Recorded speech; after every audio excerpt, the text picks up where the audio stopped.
There's this huge topic, especially on social media, and that people are divided in between, which is well, they were reporting that Duterte is asking for emergency powers, and people in social media are kind of like going crazy over it. A lot of people are saying like, ah, look at that. This is gonna be the start uh, of martial law. This is Duterte is gonna be a dictator. He's gonna take over everything. He is going to be the next Marcos. And I don't know if that's gonna be the case, but I think people are jumping too much into conclusions. Like, relax. Right now, we are in a state of calamity. This is a huge crisis that we are dealing with. Although, to be fair, so far, with all of Duterte's decision, we are at a better place compared to those other countries that are experiencing the COVID-19. We are in way better situation compared to them. So let's give him credit to that. Let's give him credit.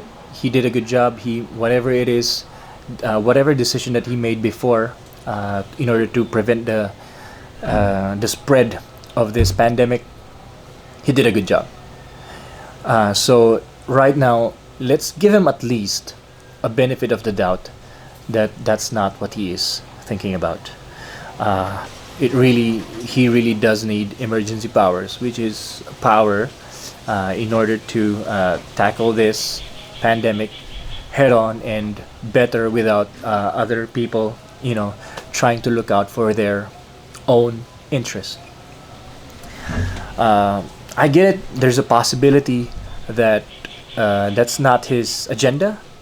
Maybe he is just, trying to get people to ease up on him and then eventually give that blow where he's gonna take over everything. He's gonna do martial law and all that stuff.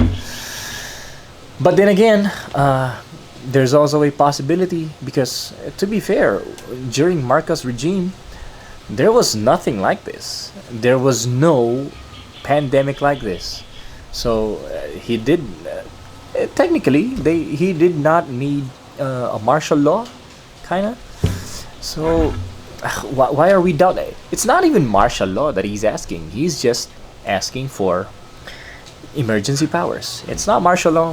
Martial law is very different from emergency powers, and the very thing that we should be careful is, especially when reviewing this emergency powers, uh, we should check the like how much extent the power is gonna be, the emergency power. To what extent is it gonna be, and up to when it's gonna be, the duration of the emergency power. There has to be it has to be indicated there, the extent and the duration, because that's very critical. If you put it there like it's gonna be Duterte is gonna have emergency powers indefinitely, that's gonna be very dangerous because I believe that Duterte is not that type of guy. He's not there. Like, I think he's very concerned about what's happening right now. I think he is. And I don't think he's looking out for himself. I think he is really looking out for the Filipino people. But if you give him that opportunity, if you tempt him, because to be fair, there is going to be temptation. If you have the emergency powers for an indefinite amount of time, then maybe this is a scenario. Maybe he'll use the emergency powers for good for about a month. And then after a month, when everything's okay, because it says there indefinitely, he's gonna have emergency powers indefinitely. Then he might extend the emergency powers, even though he doesn't need it anymore, because he can, because there's a temptation. So the important thing is not give him the temptation. So at least let's give him a like a deadline, or like a specific duration of how long the emergency powers will be, and also the extent. How powerful is the emergency powers gonna be for him at this particular juncture in our country. So I think right there is very important. I think those people who are trying to spread rumors this is going to be a martial law, that he is trying to be like Marcos, is just full of shit. Like, come on, have a little bit more sense. Let's not just jump into conclusion because it is convenient, because it is bulletin board material, because it's clickbait. Let's try not to do that and divide. Let's not try to divide our country furthermore. We are already divided. We are already divided as it is. The poor against the rich, the influential over the non-influential, the powerful over the powerless. We are always like we have been divided for so long. In this pandemic, in this crisis, let us at least even for just a month, let's try to unite. Let's try to sacrifice all our egos and all that stuff. Let's try to do what's best for everyone else that's involved, and avoid spreading false rumors, cancerous thoughts, and divide this country even further. Let's not do that anymore. Just this once, just even if it's just for a month, let's try to be united as a country. And then when we get through this, fine, let's hate each other again. But like for now, let's try to unite for just a moment. Okay, if you're listening, I'd like to commend those leaders who, well, doing a good job. Just to name a few, that Vico Soto, and Isko Moreno.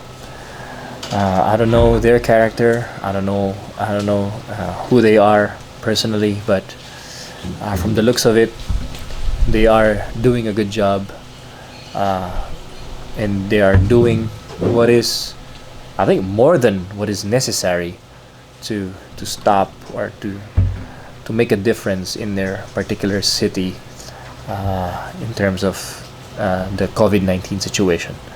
So that there is a good thing.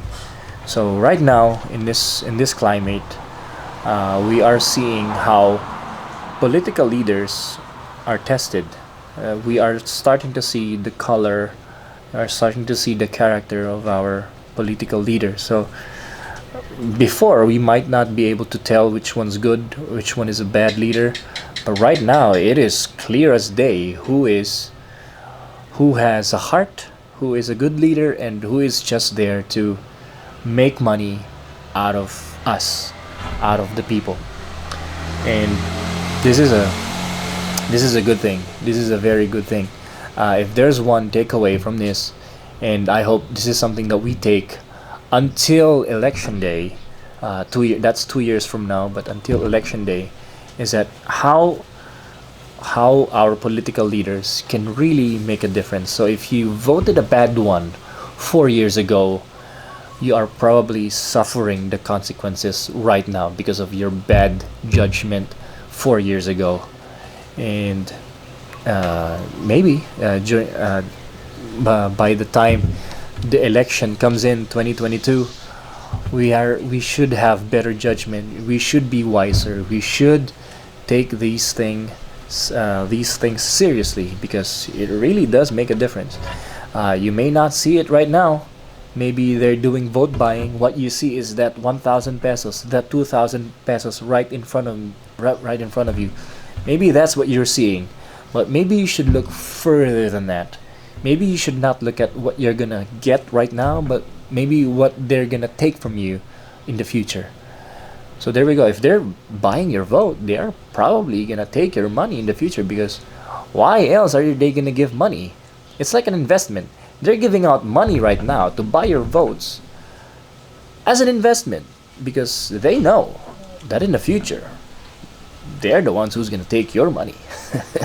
In order to balance out that loss from vote buying, to balance that loss, they are gonna do some corrupt shit. So you better be careful. If these people are buying your vote, you should very well know that these guys are gonna take money from you. So there you go. And you saw this thing, this girl, Joy Belmonte.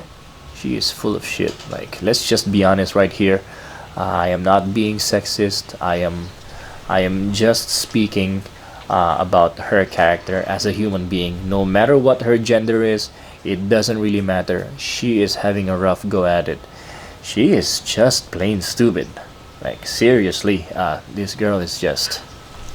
I don't know what to make of it. So I hope this is an election period where everything that everyone's doing is still fresh on everyone else's mind, and we can get back at them during the election period. But like right now, I don't even know with I don't know if the Filipino people is wise enough to have that hindsight. But I don't know. Maybe I don't even know. 2 years from now, will we remember all those things that they did, uh, like ignore the 2,000 pesos right in front of you and just do the right thing instead of doing what is good for you temporarily right now? I don't know. I don't know if we have that in us. But yeah, those people, those who are corrupt, they should really like, maybe this is a good thing. So right now we're seeing which is a good mayor. What is a good mayor? What does a good mayor do?